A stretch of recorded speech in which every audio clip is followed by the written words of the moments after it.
لله زين النبيين بحبيبه المصطفى ومن على المؤمنين بنبيه المجتبى والصلاة والسلام على خير الورى المسير من تحت العرش إلى تحت الثرى والصلاة والسلام على سيدنا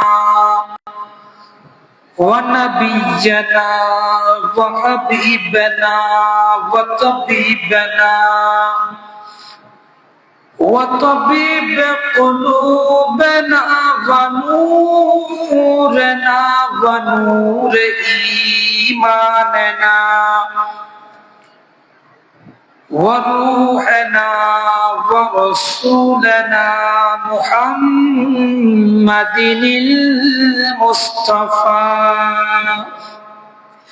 صلى الله عليه وسلم وعلى آله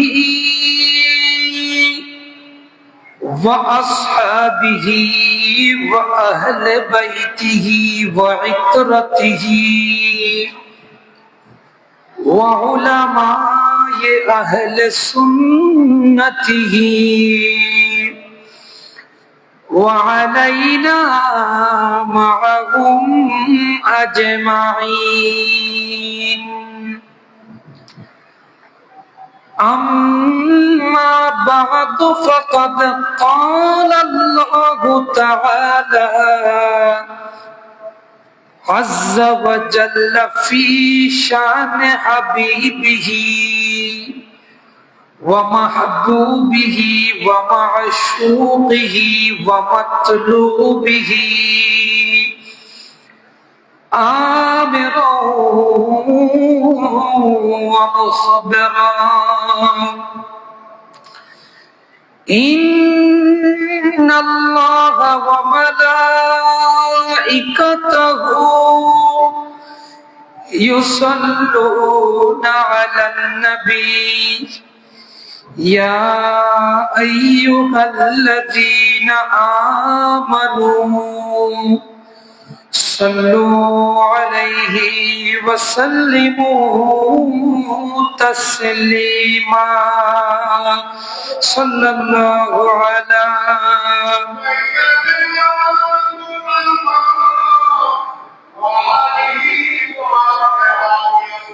صلاة يا رسول الله عليكم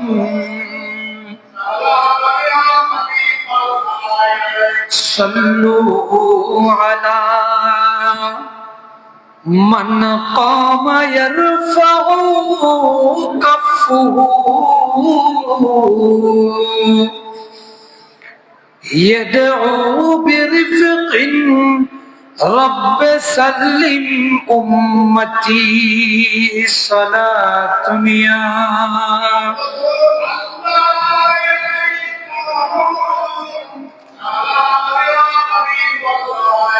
يا خير من وطئت سرا قدماه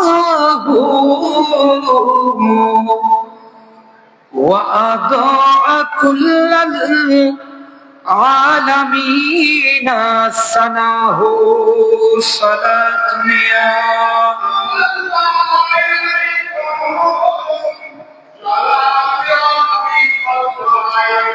فدته نفسي فما نفس تشابه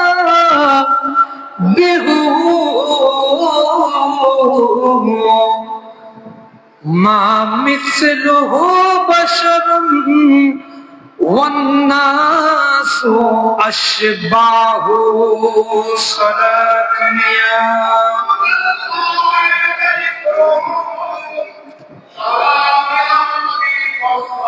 أعوذ بالله من الشيطان الرجيم بفضل بسم الله الرحمن الرحيم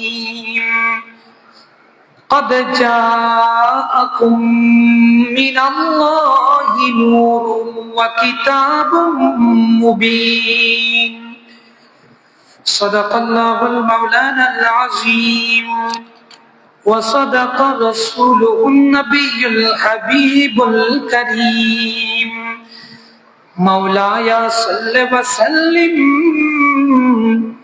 وبارك عليه নবী প্রেম উৎসবেরই সময় এসেছে বারাই রবিউল আউয়াল ঘুরে এসেছে নবী প্রেম উৎসবেরই সময় এসেছে বারাই রবিউল আউয়াল ঘুরে এসেছে খোদা তাআলার সৃষ্টি জগৎ খোদা তাআলার সৃষ্টি জগৎ খুশি হয়েছে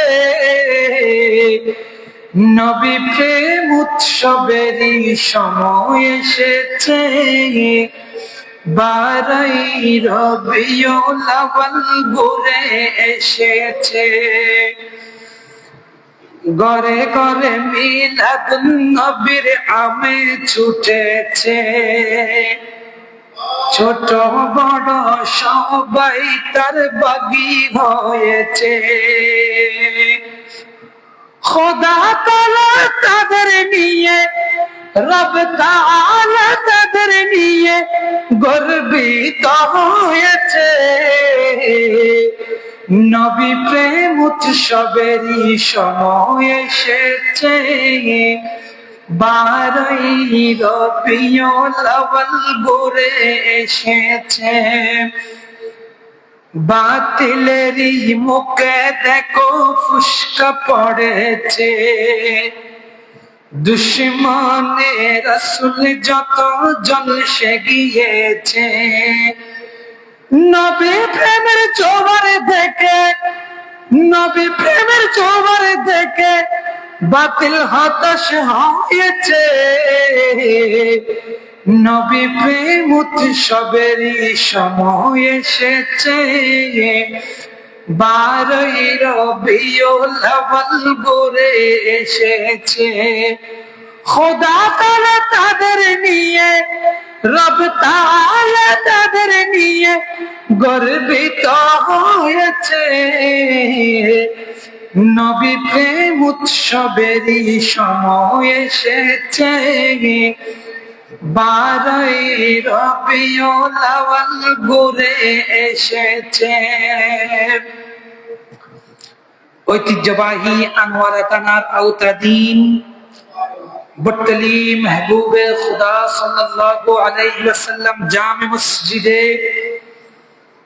পবিত্র মাহে সফরুল মুজফফরের আখেরি জুমাই আগত মুসল্লিন আযম পর্দানশীদ মুসরাত খাওয়াতিন আযম রাহিমানা ওয়া রাহিমাকুমুল্লাহু তাআলা ফিদ দারাইন আসসালামু আলাইকুম ওয়া রাহমাতুল্লাহি ওয়া বারাকাতুহু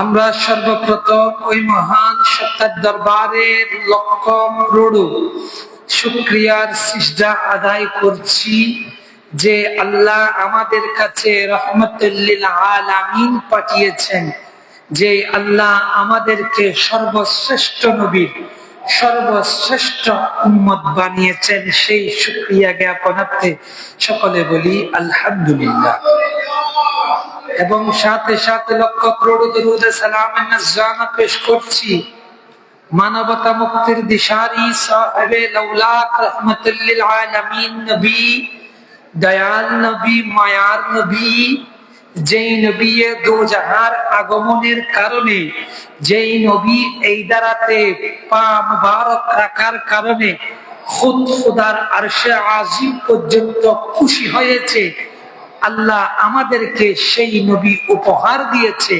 সেই নবীর শুকরিয়া জ্ঞাপনার্থে সেই নবীর পাকের কদমে লক্ষ করোড় দরুদ সালামের নাজরানা পেশ করছি।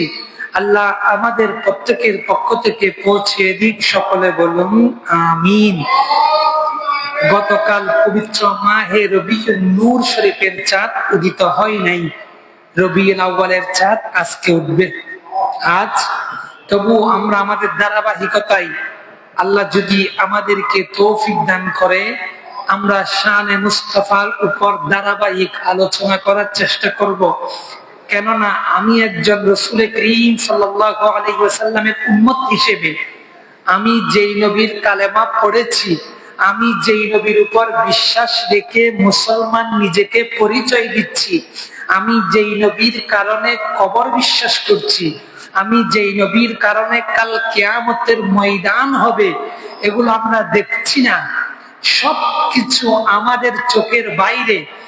আমরা শুধু আমাদের হায়াতটা দেখি, আর কোনো কিছু দেখছি যেই রাসূল করিম সাল্লাল্লাহু আলাইহি ওয়াসাল্লামের কথার উপর ভিত্তি করে, যেই রাসূল করিম সাল্লাল্লাহু আলাইহি ওয়াসাল্লামের কথাকে সম্মান করে আমরা এত কিছু করেছি, বুঝেছি, সেই নবী সম্পর্কে জানা আমাদের উপর ফরজ। কি ফরজ? আপনি যখন একজনকে যখন পছন্দ করতে চাইবেন, প্রথমে তাকে বুঝতে হবে, তার সৃষ্টি সম্পর্কে জানতে হবে। আপনি যদি চিন্তা করেন আমাদের আলোচনা হয় কখন? আমাদের আলোচনা হয় আমরা যখন দুনিয়াতে আসি তখন। কিন্তু আল্লাহ আমাদেরকে এমন এক নবীর উম্মত করেছে, যেই নবীর আলোচনা আল্লাহ সৃষ্টি কুল কায়নাতকে সাজানোর আগে, কুল কায়নাতকে সৃষ্টি করার আগে আল্লাহ নিজেই সেই রাসূল করিমের প্রশংসা করেছে। সুবহানাল্লাহ। সবকিছুর আলোচনা দুনিয়ার মধ্যে যাই দেখুন, প্রত্যেকটা বিষয়ের আলোচনা হয় সৃষ্টির পরে। ওই বিষয়টা যখন অস্তিত্বের মধ্যে আসে, তখন আমার রাসূল অস্তিত্বের মধ্যে এসেছিল এখন থেকে ১৫০০ বছর আগে হলেও, কিন্তু আল্লাহ আমার রাসূলের স্লোগানকে, আমার রাসূলের নারাকে, আমার রাসূলের চর্চা আলোচনাকে আল্লাহ সৃষ্টি জগৎ যখন থেকে সাজাচ্ছেন তার আগে থেকে বলে দিচ্ছেন, আদম তুমি যখন দুনিয়ার মধ্যে যাবা, আমার নবী মুস্তাফার আলোচনা করবা, তোমার সন্তান নূহকে শিক্ষা দিবা। এভাবে ধারাবাহিকতায় আস্তে আস্তে আমি যেই নবীকে দায়িত্ব দিচ্ছি, সেই নবীকে যখন দুনিয়া থেকে পর্দা করবে, সেই নবীর পর আরেকজন নবী আসবে, তাকেও একইভাবে দায়িত্ব দিতে দিতে আল্লাহ আমার নবীর আলোচনা ঈসার মাধ্যমে করিয়ে দুনিয়ার মধ্যে আগমন করিয়েছেন। সুবহানাল্লাহ। রাসূল করিম সাল্লাল্লাহু আলাইহি ওয়াসাল্লামের তিনটা হালত। একটা হালতের নাম হচ্ছে হাকিকি, আরেকটার নাম হচ্ছে জাহেরি, যেটা রাসূল করিম সাল্লাল্লাহু আলাইহি ওয়াসাল্লাম ৬৩ বছর হায়াতে জিন্দেগিতে ছিল, ওইটার নাম হচ্ছে জাহেরি। রাসূল মকবুল সাল্লাল্লাহু আলাইহি ওয়াসাল্লাম আমাদের কাছ থেকে পর্দা করার পর যে হালত সৃষ্টি হয়েছে, ওইটার নাম হালতে বাতিনি।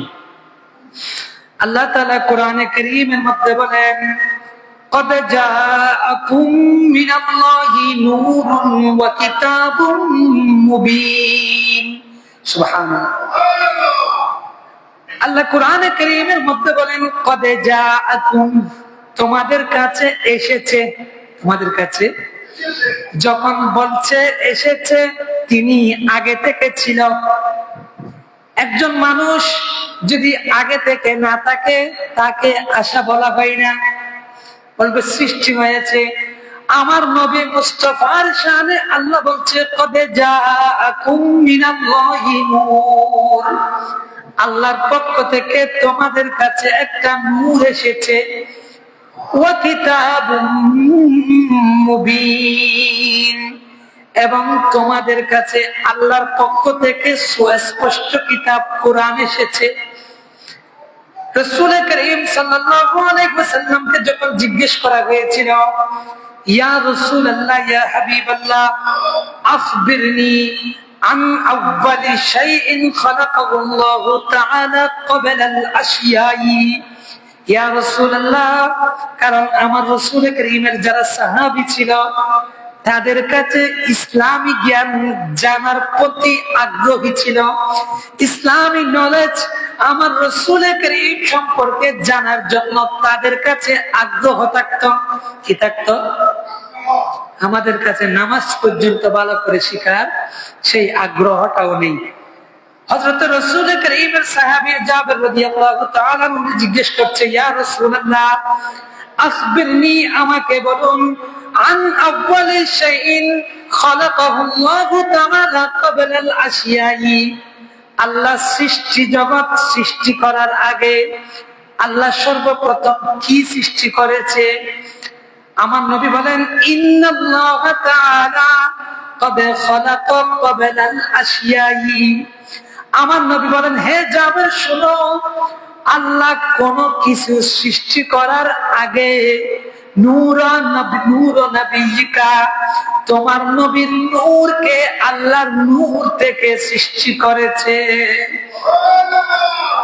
নূর নবিয়িকা মিন নূরিহি, আল্লাহ কুল কায়নাত সৃষ্টি করার আগে, সৃষ্টি জগৎ সাজানোর আগে আল্লাহ যখন একা একা ছিলেন, কি ছিলেন?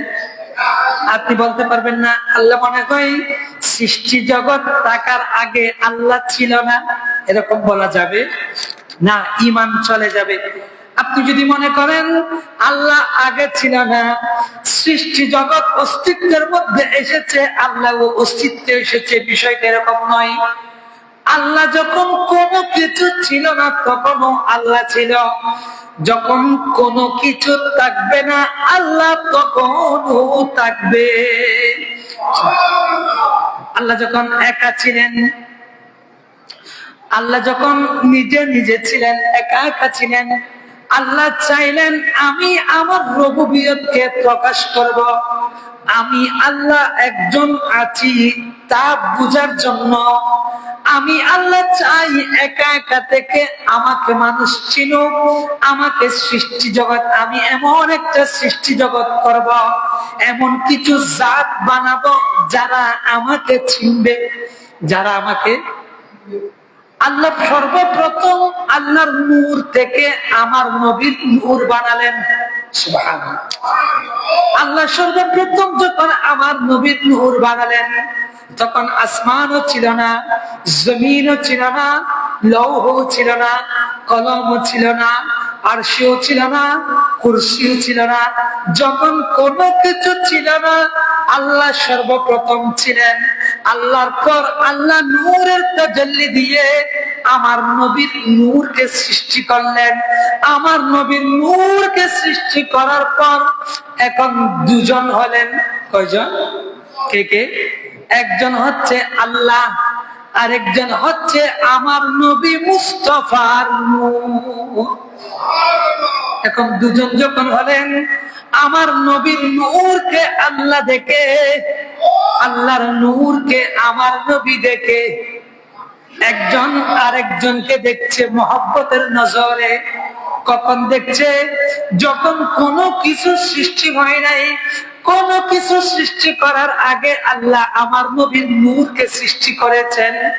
আমার নবীর নূরকে সৃষ্টি করছেন, করার পর আল্লাহ দেখছেন আমার নবীটা কিরকম, আর আমার নবী দেখছেন আল্লাহ কিরকম। যখন এভাবে দেখতে দেখতে বছরের পর বছর অতিবাহিত করতে লাগলো, বছরের পর বছর যখন অতিবাহিত হতে লাগলো, আল্লাহ আমার নবীর নূরের তাজাল্লিকে 4 ভাগ করলেন। কয় ভাগ? আরে মনে হয় টুকরা টুকরা নয়। আপনি যখন একটা আয়না ধরবেন, কি আয়না, আয়না, আয়নার নূর যেটা থাকে, আয়নার মধ্যে যে আলো যখন থাকে, আপনি যখন আয়নাটাকে রোদের মধ্যে ধরবেন, কোথায়? রোদের মধ্যে ধরার পর আয়না থেকে একটা আলো বেরিয়ে যায়, যায় না? চটক, একটা চটক বেরিয়ে গিয়ে যখন আরেকটা স্থানের মধ্যে পড়ে, আয়নার কোনো ক্ষতি হয় না। আয়নার ক্ষতি হয়? আয়না থেকে কি এক টুকরা চলে যায়? না। ঠিক তদ্রূপ আল্লাহ একই পদ্ধতিতে আল্লাহর জাতি নূর থেকে আমার নবী মুস্তাফার নূর সৃষ্টি করলেন।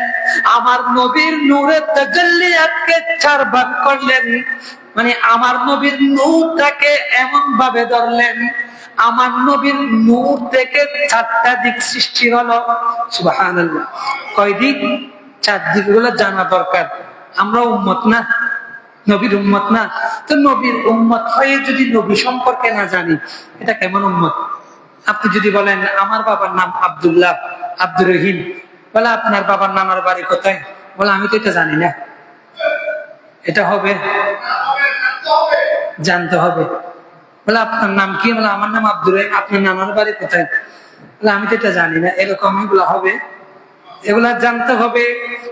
আল্লাহ কি করলেন? কুদরতি ভাবে এমন একটা তাজাল্লি দিলেন, আমার নবীর নূর থেকে 4টা অংশ বের করলেন। কয়টা? কিভাবে বের করলেন? আয়নার মধ্যে যেভাবে ঝলক পড়লে, চটক পড়লে আয়না থেকে যেভাবে আলো কমে যায় না, ঠিক সেভাবে আল্লাহ আমার নবীর নূর থেকে 4টা ঝলক বের করলেন। প্রথম ঝলক দিয়ে আল্লাহ তাকদীর লেখার কলম বানালেন। সুবহানাল্লাহ। কি কলম? কলমের সৃষ্টি পৃথিবী সৃষ্টির আগে। দ্বিতীয় ভাগ দিয়ে আল্লাহ লৌহ বানালেন। তৃতীয় ভাগ দিয়ে আল্লাহ আরশ বানালেন। কি বানালেন? যখন আরশ বানালেন, আরশটা ছিল পানির উপর। কিসের উপর? আরশটা যখন নড়াচড়া করছিল, আল্লাহ আরশের মধ্যে লিখে দিলেন লা ইলাহা ইল্লাল্লাহু মুহাম্মাদুর রাসূলুল্লাহ সাল্লাল্লাহু আলাইহি ওয়াসাল্লাম। আরশ যখন পানির উপর ছিল, কারণ সব কিছু যখন বিলীন হয়ে যাবে, সব কিছু অস্তিত্ব যখন চলে যাবে, সব কিছু পানি হয়ে যাবে। কি হয়ে যাবে? পানি, মাটি না। সব কিছু আগে যেরকম পানি ছিল, সব কিছু অস্তিত্ব যাওয়ার পর পুনরায় পানি হয়ে যাবে। আল্লাহ যখন আরশ সৃষ্টি করলেন, আল্লাহর আরশটা যখন নড়াচড়া করলেন, আল্লাহর আরশকে স্থির করার জন্য আল্লাহ আরশের পায়ার মধ্যে, আরশের মধ্যে আমার নবী মুস্তাফার নাম যখন লিখে দিলেন, ওই আরশটার সাথে সাথে স্থির হয়ে গেল। এখন 3 ভাগ। প্রথম ভাগ দিয়ে কলম বানালেন, দ্বিতীয় ভাগ দিয়ে লৌহ বানালেন, তৃতীয় ভাগ দিয়ে আরশ বানালেন। আরেকটা ভাগ রয়ে গিয়েছে। আল্লাহ ওই চতুর্থ ভাগ যেটা ছিল, এটাকে আবার তাজাল্লি দিয়েছেন। এগুলো কমে যাচ্ছে না? কমে। আমি দেখিয়েছিলাম, বুঝিয়েছিলাম। প্রথমে আয়নার মতো একটা অস্তিত্বের মধ্যে ছিল। আয়না থেকে যেভাবে আলোর জটক পড়লে আয়না কমে যায় না, আল্লাহ একইভাবে আমার নবী মুস্তাফার নূরকে প্রথমে 4 ভাগ করলেন। 4 ভাগ করার পর 3 ভাগ ব্যবহার করলেন। 3 ভাগ ব্যবহার করার পর আরেক ভাগ যেটা ছিল চতুর্থ ভাগ, ওই ভাগ থেকে আবার 4 ভাগ বের করলেন। সুবহানাল্লাহ। কয় ভাগ? তাহলে প্রথমে আল্লাহ নূর থেকে, আল্লাহ নিজের জাতি নূর থেকে তাজাল্লি দিয়ে আমার নবী মুস্তাফার নূর বানালেন। আমার নবী মুস্তাফা সাল্লাল্লাহু আলাইহি ওয়াসাল্লামের নূরের উপর তাজাল্লি দিয়ে ওই নূরকে 4 ভাগ করলেন। ওই নূরকে 4 ভাগ দিয়ে কলম বানালেন, লৌহ বানালেন, আরশ বানালেন। বানানোর পর আরেকটা ভাগ যেটা ছিল, ওই ভাগের উপর আল্লাহ আবার নূরানি তাজাল্লি দিলেন। ওই ভাগ দিয়ে, প্রথম ভাগ দিয়ে আল্লাহ আরশ বহনকারী ফেরেশতা বানালেন। দ্বিতীয় ভাগ দিয়ে কুরসি বানালেন। তৃতীয় ভাগ দিয়ে কুল কায়নাতের যতগুলো ফেরেশতা আছে, আল্লাহ সমস্ত ফেরেশতা বানালেন। চতুর্থ ভাগ। এখন প্রথমে ছিল 4 ভাগ করেছিল, 4 ভাগ থেকে 3 ভাগ ব্যবহার করেছিল, আবার 1 ভাগকে 4 ভাগ করে আবার 3 ভাগ ব্যবহার করেছিল। এগুলো এমনি কথা না, এগুলো কিতাবের কথা। কিতাবের মধ্যে আসছে, বিশেষ করে খাসাইসুল কুবরা, মাওয়াহিবুল লাদুনিয়া, এরকম বিভিন্ন মনীষীগণ কিতাব লিখে গিয়েছে, পড়ার সুযোগ হয়েছে। এগুলা কিতাবের কথা।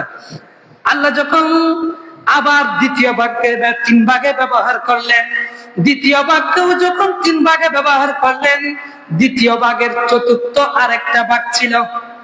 ওই চতুর্থ ভাগ দিয়ে আল্লাহ আসমান বানালেন, দ্বিতীয় ভাগ দিয়ে আবার জমিন বানালেন, তৃতীয় ভাগ দিয়ে জান্নাত জাহান্নাম বানালেন।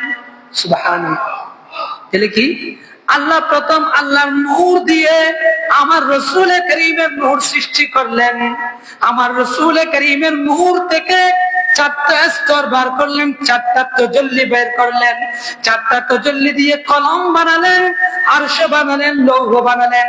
আরেক চার ভাগের মধ্যে যে এক ভাগ ছিল ওই ভাগ দিয়ে আল্লাহ আরশ বহনকারী ফেরেশতা বানালেন।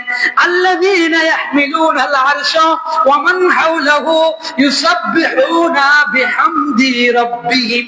সুবহানাল্লাহ। আল্লাহর আরশটা এত বড় একটা আরশ, আল্লাহ ওই আরশকে দাঁড় করিয়ে রেখেছেন ফেরেশতাদের কাঁধের উপর বার করিয়ে। চিন্তা করা যায় মানুষ যদি এতক্ষণ দাঁড়ায় থাকলে তা বাঁচবে, কিন্তু ফেরেশতারা দেখুন আল্লাহর হুকুম কিভাবে মানে। কোরআন বলছে আল্লাহর আরশটাকে আল্লাহ ফেরেশতাদের কাঁধের উপর বার করিয়ে রেখেছেন। এখন আসমান বানালেন, আরশ ফেরেশতাকারী বহনকারী ফেরেশতা বানালেন, কুরসি বানালেন, অন্যান্য সমস্ত ফেরেশতা বানানোর পর তারপরের ভাগ দিয়ে আবার চার ভাগ করলেন। ভাগ করার পর ওই ভাগ দিয়ে আসমান, জান্নাত, জাহান্নাম বানালেন। সুবহানাল্লাহ। এভাবে আস্তে আস্তে দুনিয়ার সৃষ্টি কিভাবে হচ্ছে। আমার নবীকে জিজ্ঞেস করা হয়েছিল, ইয়া রাসূলুল্লাহ, ইয়া হাবিবাল্লাহ, আল্লাহ যদি আপন নূর থেকে নবী বানাই, আমাদের অনেকে বলবে শিরিক। কি বলবে? শিরিক। এটাকে কি বলে? বাইতুল্লাহ। এটার নাম কি? বাইতুল্লাহ না, আল্লাহর ঘর। আর কি এটার নাম হচ্ছে বাইতুল্লাহ। আমরা যখন কোরআন নিই, কোরআনকে বলি কিতাবুল্লাহ, আল্লাহর কিতাব। তাহলে কোন একটা সম্মানী জিনিসকে যখন সম্মানের দিকে নিসবত করা হয়, এটা শিরিক না। আমার আল্লাহ যেভাবে মহান হয়েছে, আল্লাহর শান আজমতের পর দুনিয়ার মধ্যে যা কিছু আছে, আল্লাহ কুল কায়নাতের মধ্যে যত সৃষ্টি আছে, বাদা আজ খুদা বুজুর্গ তুই কিসসায়ে মুখতাসার, আল্লাহর পরে সবচাইতে সম্মানিত বোঝানোর জন্য আল্লাহ আমার নবীর নূরকে আল্লাহর দিকে নিসবত করেছেন। সুবহানাল্লাহ।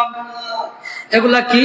হযরত ইমামে আলা হযরত কিতাব লিখেছেন সালাতুস সাফা ফি নূরিল মুস্তাফা। এইসব কিতাব সহ আরো বিভিন্ন কিতাবের মধ্যে আছে।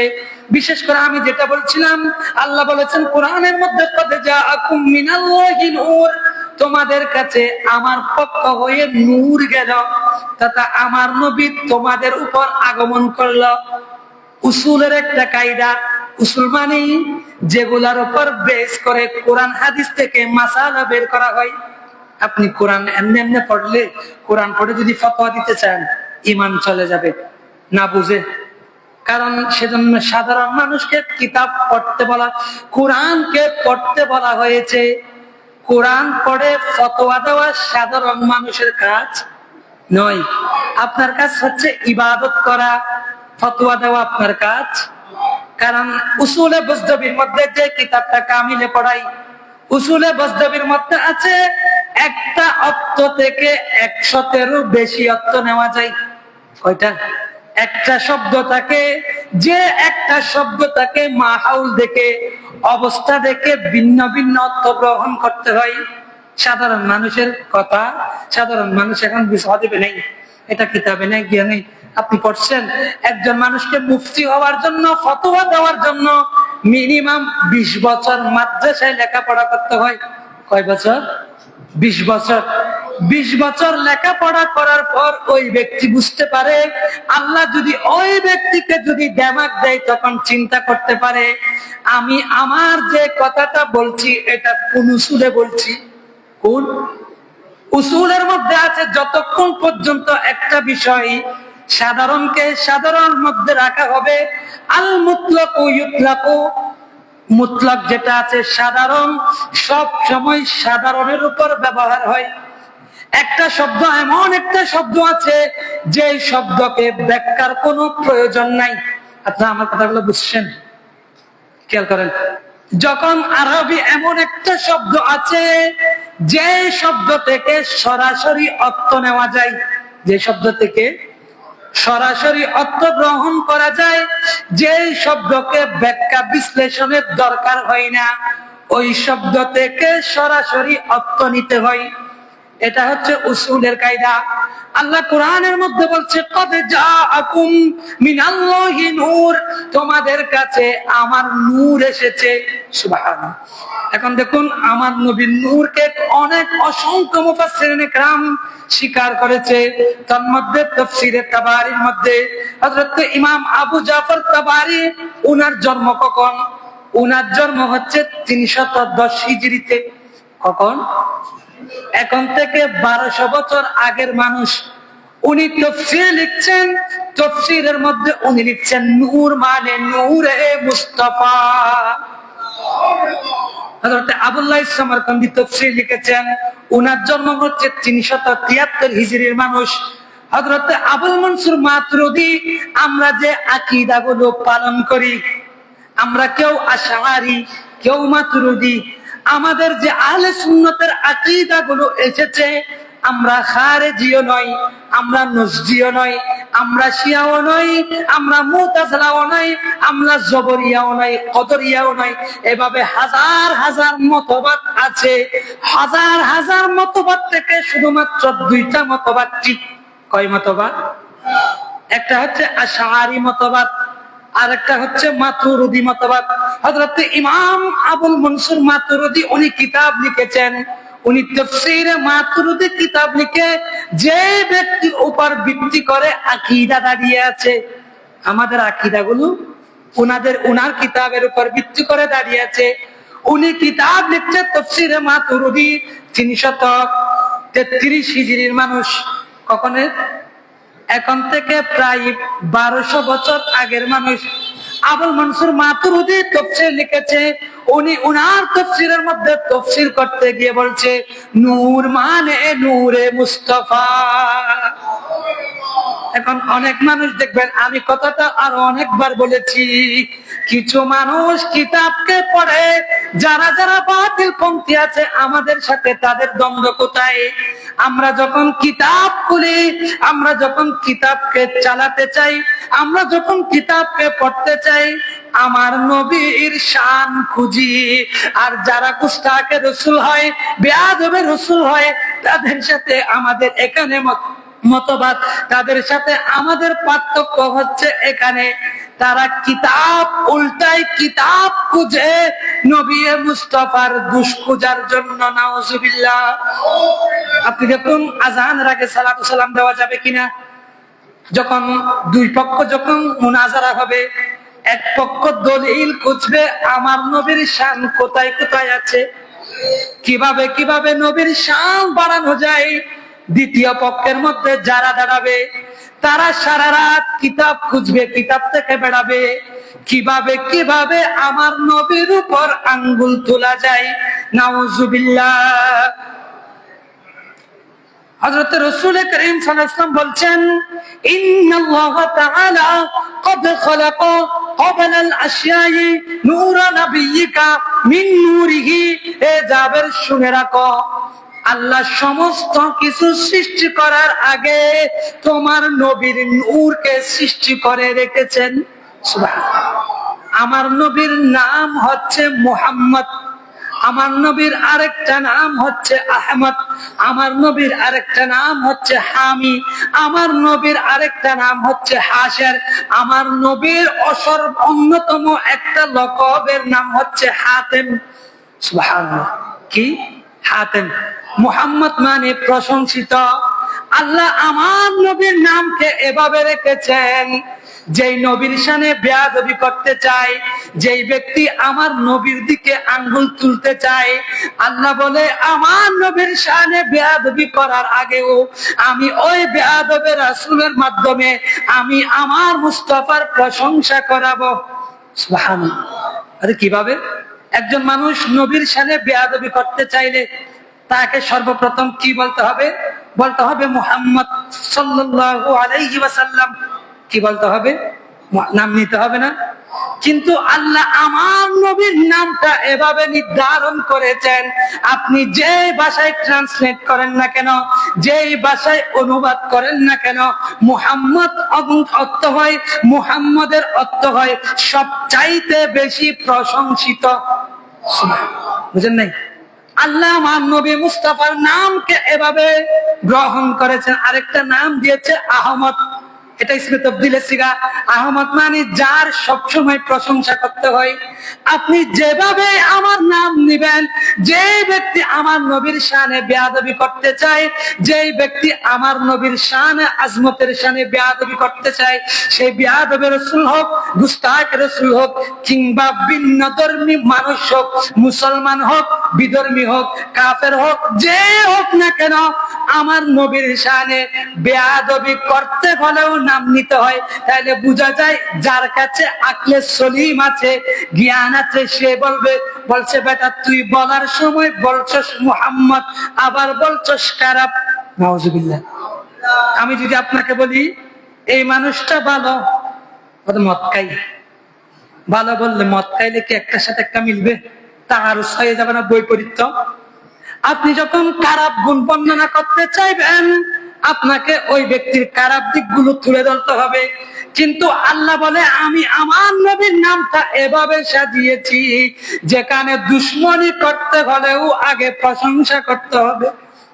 সুবহানাল্লাহ। কি আমার নবীর নাম আল্লাহ এভাবে দিয়েছে? আমার নবীর একটা লকব হচ্ছে হাতেম। হাতেম মানে হচ্ছে যিনি আগে সৃষ্টি হয়েছে, আল্লাহ যাকে সর্বশেষ পাঠিয়েছে। দর্শক সালাতুনিয়া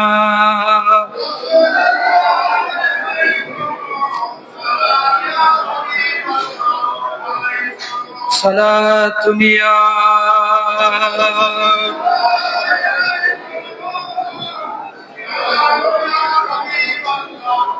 صلوا على من قام يرفع كفه يدعو برفق رب سلم أمتي صلاة يا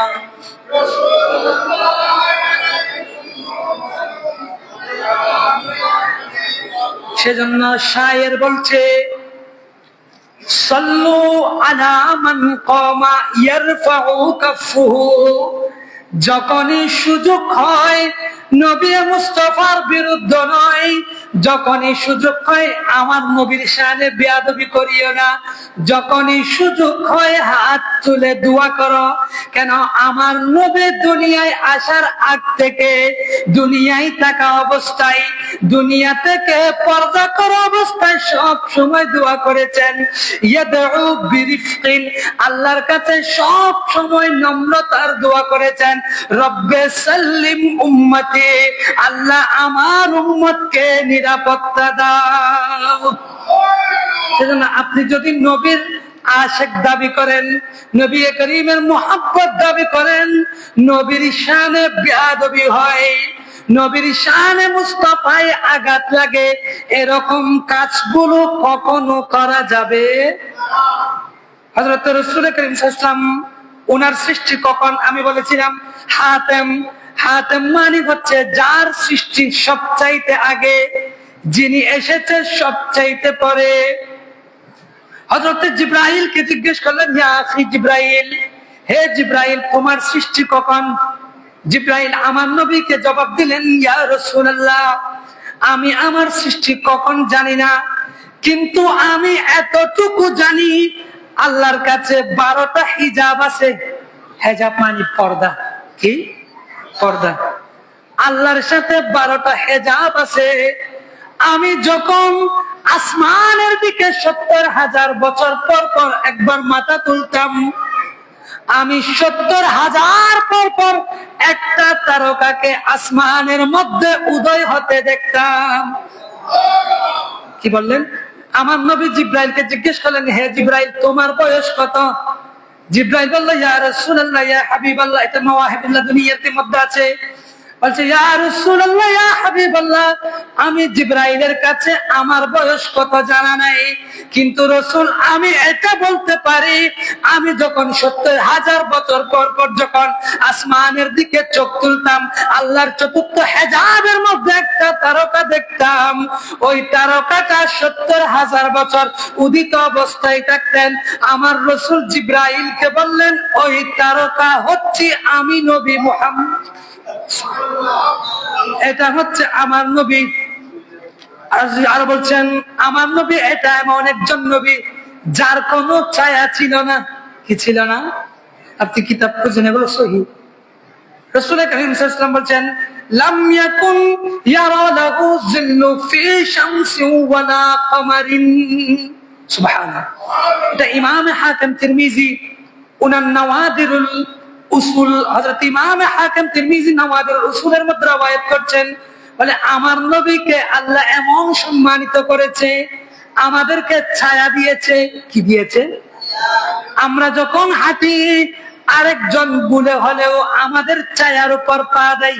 কি দেয়? কিন্তু আল্লাহ আমার নবীর শানকে এমন ভাবে বাড়িয়েছেন, আল্লাহ আমার নবীকে ছায়া দেয় না। এজন্য যদি কোন সৃষ্টি জগৎ যদি কোন সাহাবায়ে কেরাম যদি চলার পথে আমার নবীর ছায়া মোবারকের উপর পা রাখে, ওই সামান্য ছায়া মোবারকের উপর পা রাখলে এই পা রাখা পর্যন্ত আল্লাহর কাছে বরদাস্ত হবে না। সুবহানাল্লাহ। একজন সৃষ্টি কোন কারণে জেনে বুঝে না বুঝে অজ্ঞতাবশত যদি আমার নবী মুস্তাফার ছায়া মুবারকের উপর যদি পা রাখে, আল্লাহর কুদরতি অন্তর কাঁপে। আল্লাহ বলে, ইয়া রাসূলুল্লাহ, আমি সমস্ত সৃষ্টি জগৎকে ছায়া দিয়েছি, আমি আপনি নবীকে ছায়াবিহীন বানিয়েছি, যাতে কোন সৃষ্টি জগতের মাধ্যমে আপনার সাথে নয়, আমি আপনি রাসূলকে যে ছায়া দিয়েছি কেউ যাতে ওই ছায়ার সাথেও বেয়াদবি করতে না পারে। আর বলছে সমস্ত সৃষ্টির মূল, কুল কায়নাতের মূল আল্লাহ কিভাবে আমার নবীকে বানিয়েছেন। লম্বা লম্বা কাহিনী। হযরতে আদম আলাইহিস নবিয়্যানা থেকে যখন একটা খতায়ে ইজতিহাদি প্রকাশিত হয়েছে, হযরতে আদম আলাইহিস সালাতু ওয়াস সালাম যখন দুনিয়ার মধ্যে তাশরীফ এনেছে, হযরতে আদম আলাইহিস নবিয়্যানা ৩০০ বছর কিংবা ৩৫০ বছর আসমানের দিকে মাথা তুলে নাই। সুবহানাল্লাহ। কয় বছর? ৩০০ বছর কিংবা ৩৫০ বছর আসমানের দিকে মাথা তুলে নাই। হযরতে আদম আলাইহিস নবিয়্যানার কাছে একদিন স্মরণ আসছে, আল্লাহ আমাকে যখন বানালেন, আমি আল্লাহর আরশের পায়ার সাথে একজনের নাম দেখেছি। আমি যখন আল্লাহর আরশে দেখেছিলাম, ওই আরশে যখন নড়াচড়া করছিলেন, আল্লাহ ওই আরশের পায়ার মধ্যে লা ইলাহা ইল্লাল্লাহু মুহাম্মাদুর রাসূলুল্লাহ লিখে দিয়েছেন। যেই নবীর নাম আল্লাহ নিজের নামের সাথে আরশের সাথে লিখতে পারে, আমি আদমের মনে হয় ওই নবীর নাম দিয়ে দোয়া করলে আল্লাহ কবুল করবে। হযরতে আদম আমার নবীর নাম দিয়ে আল্লাহ দোয়া করলেন। হযরতে আদমের উপর আল্লাহর রহমতের বারিশ, আল্লাহর রহমতের ঝর্ণা দ্বারা খতায়ে ইজতিহাদের কারণে হযরতে আদম নবীর উপর আল্লাহ যে সামান্য পরিমাণ অসন্তুষ্টতা প্রকাশ পেয়েছে, আমার নবী মুস্তাফার নামের ওসিলায় আমার নবীর নাম দিয়ে দোয়া করার কারণে আল্লাহ ওই অসন্তুষ্টতা কাটিয়ে আমার নবীর সদকায় আল্লাহ আদমকে কবুলে মকবুল করেছে। আল্লাহ আমাদেরকে আমাদের নবীর শান বোঝার তৌফিক দান করুক। আমিন। ওয়া আখির দাওয়ানা আনিল হামদুলিল্লাহি রাব্বিল আলামিন। আমরা এভাবে পুরো মাস ব্যাপী রাসূল করিম সাল্লাল্লাহু আলাইহি ওয়াসাল্লামের বিভিন্ন কারামত নিয়ে, মুজিজা নিয়ে আলোচনা করব। আল্লাহ আমাদেরকে তৌফিক দান করুক। আমিন। ওয়া আখির দাওয়ানা আনিল হামদুলিল্লাহ।